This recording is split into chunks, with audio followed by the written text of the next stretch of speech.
Hello, I'm SeafoodSource Editor Sean Murphy, and welcome to another edition of SeafoodSourceTV, the bi-weekly video blog where we bring you news, information, and insights into the world of the seafood industry.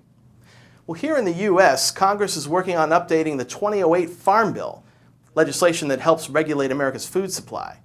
A great deal of the bill concerns plant-based crops, cattle, and other land-based food sources, but one provision of the bill that may be up for repeal is of particular interest to the seafood industry. A rule that mandates that catfish imports to the U.S. must be inspected by the U.S. Department of Agriculture, or the USDA. Now, the USDA is better known, and critics argue better equipped, to monitor beef, poultry, and other land-based proteins than it is for inspecting fish. For most other seafood inspections, it's usually up to the Food and Drug Administration, or the FDA. But proponents argue that putting catfish inspections into the hands of the USDA enhances America's vigilance against potential contamination of our food supply. Now, the changes forced the USDA to get up to speed on inspecting seafood, a task that a recent Government Accountability Office report says has cost taxpayers millions of dollars already. The USDA still hasn't inspected a single fish. That's got lawmakers up in arms, including Senators John McCain of Arizona and Jeanne Shaheen of New Hampshire. They and a growing number of government spending watchdogs are lambasting the USDA program as a waste of time and money, pushed forward by special interest groups intent on protecting domestic catfish producers. While the Washington-based National Fisheries Institute is one of many independent organizations that have spoken out in favor of repealing the USDA Catfish Inspection Program, and joining us now via Skype from the Institute's McLean, Virginia offices to talk with us more about that is Institute spokesman Gavin Gibbons. Gavin, good to have you here. Thanks a lot, Sean. Appreciate it. Well, let's get into and start with an update on the situation. Now, a lot of our viewers are not from the U.S., but even for viewers in the U.S., it's a little bit of a confusing setup. Obviously, the bill needs to be passed by both the Senate and the House of Representatives, and then there needs to be a conference where both groups hammer out a final version that goes on to President Obama for signature. But as I understand it, both sides have not exactly come to an agreement on whether or not the USDA program should be eliminated. Am I right about that? Well, at this point in the process, the Senate has voted on their version of the Farm Bill, and there was no vote taken on the provision to repeal the USDA Catfish Inspection Program. So right now, the Senate version will proceed to conference without a repeal provision. Over on the House side, the Ag Committee, the House Agricultural Committee, has voted for repeal, and that will now be debated in the larger body. So the full House will soon pass their version of the Farm Bill, and then that'll go to conference. So right now we have one body with a repeal provision and one without. And how likely is it that a final bill with a repeal provision will make it through the conference? Is it 50-50 at this point? Well, you know, it's really hard to tell at this point, but I think the important message to the conferees, to those members of Congress who will be in that conference, is that you have to understand what this USDA Catfish Inspection Program is about. And if you're voting for repeal and you're supporting repeal, then broadly you're supporting American agriculture. You're supporting beef. You're supporting poultry.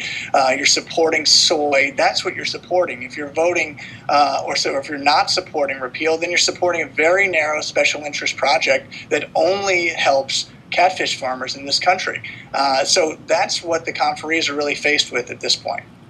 Now, the architect of this provision we should mention, or one of the architects, is Senator Thad Cochran from Mississippi, a Republican. And in the past, we have actually reached out to the senator for written articles that are on SeafoodSource.com right now. And the senator has declined to comment, but a spokesman for the senator's office has referred us to a number of comments the senator has made in the past about why he feels it's important to keep this program in place. And I just want to read a couple of quick quotes about this, Gavin, to you, just to get your reaction here. He says, with nearly a third of all catfish consumed in the United States imported from foreign sources, it is important to health and safety interests that we provide the necessary tools and resources to ensure that these imports meet the same quality standards as domestic products. While we owe that assurance to American consumers, the current inspection system for catfish does not meet that responsibility. He said that at a USDA public hearing in 2011, pushing to have the program to have the program implemented by the USDA. He also mentioned China, Vietnam, and Thailand in Southeast Asia, and he said, quote, allowing contaminated products to enter our country's food supply without being properly inspected would not only weaken consumer confidence, it would pose a significant public health risk, unquote. Now, the reason he's saying that is because he's talking about chemical compounds that are being used in aquaculture projects over there that are banned in the U.S.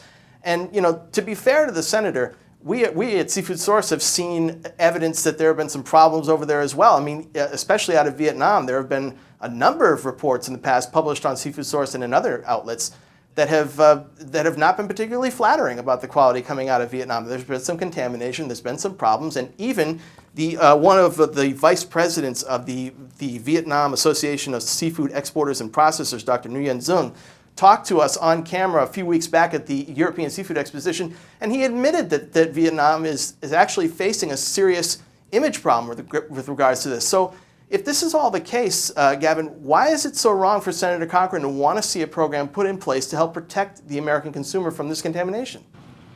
Well, I think you're talking about a lot of different reports there, but there's one report that is really, really important when it comes to this, and that's the USDA's own risk assessment when it comes to catfish. And I'm sure that the senator's office has a copy of the USDA risk assessment. And when USDA went out and tested 733 samples of both imported and domestic catfish, they came up with 10 samples that violated those chemicals, and 5 of them were domestic and 5 of them were imported. So when you look at it that way, you have to understand that the reality is what has been created by a special interest lobby is really a fake food safety scare. And when you talk about Senator Cochran, or you talk about the domestic catfish lobbyists, you're talking about a real minority, certainly here in Washington and across the country, in support of USDA. If you look at the Senate, the only time the Senate was able to vote about this provision last year, in last year's Farm Bill, they voted overwhelmingly for repeal.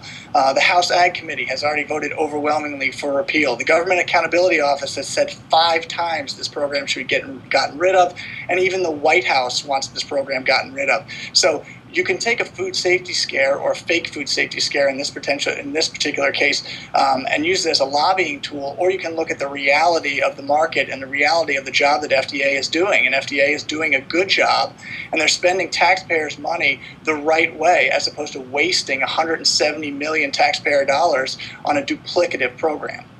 Well, let's talk about, assuming you're correct and this actually does pass through and eventually this program is repealed, it gets handed back to the FDA where it was in the first place, and I'm assuming this will lead to an increase in exports from these countries into the U.S. now that some of that red tape will be gone. So what do you see as the future of the markets or the future of the industry as a result of this program being repealed, if in fact it comes to that?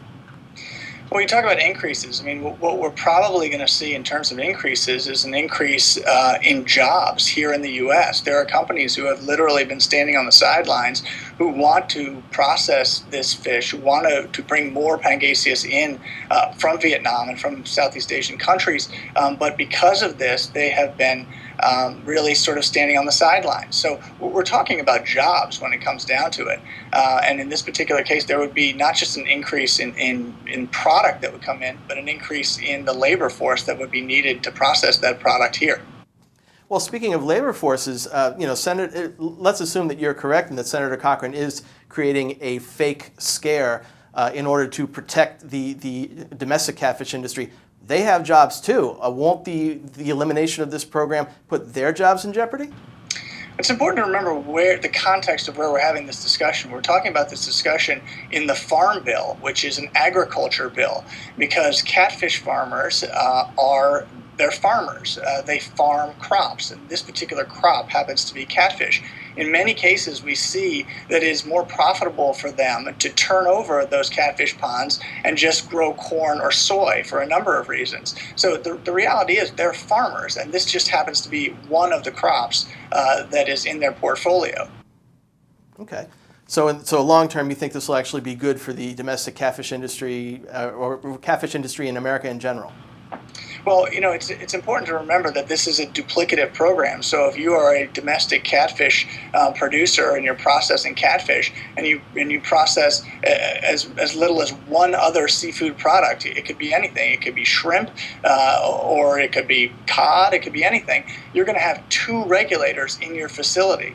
So the idea that domestic catfish processors would benefit from this is questionable to begin with. And the reality is they would be the ones who are first affected by having not one but two regulators in their facilities. But what about wild catfish? What about people who are fishing catfish in the Gulf and places of that nature? Aren't they going to be threatened by an increased amount of catfish coming in from other countries, whether it's being produced by aquaculture or wild? Well, I mean, the reality is it has to be processed at some point in the in the value chain, and regardless of whether it's farmed or wild, once it's processed, it's going to be double. It's going to be in a facility that has two regulators in it, which costs everyone, which costs not only the producer and the processor, but it costs taxpayers. Okay, all right, Gavin, really good talking to you today. Thanks for the insights. Very interesting. Thanks a lot, Sean. Appreciate it. That's Gavin Gibbons. He's a spokesman for Washington-based National Fisheries Institute, talking to us about the USDA Catfish Inspection Program and efforts to have it repealed. So keep watching SeafoodSource.com for more news about this issue and, of course, all issues regarding the American seafood industry and the worldwide seafood industry. And that's it for Seafood Source TV today. Keep checking back again in 2 weeks for another edition of Seafood Source TV with more news and information and insights into the world of the seafood industry. For now, I'm Seafood Source Editor Sean Murphy saying thanks for watching, and we'll see you online.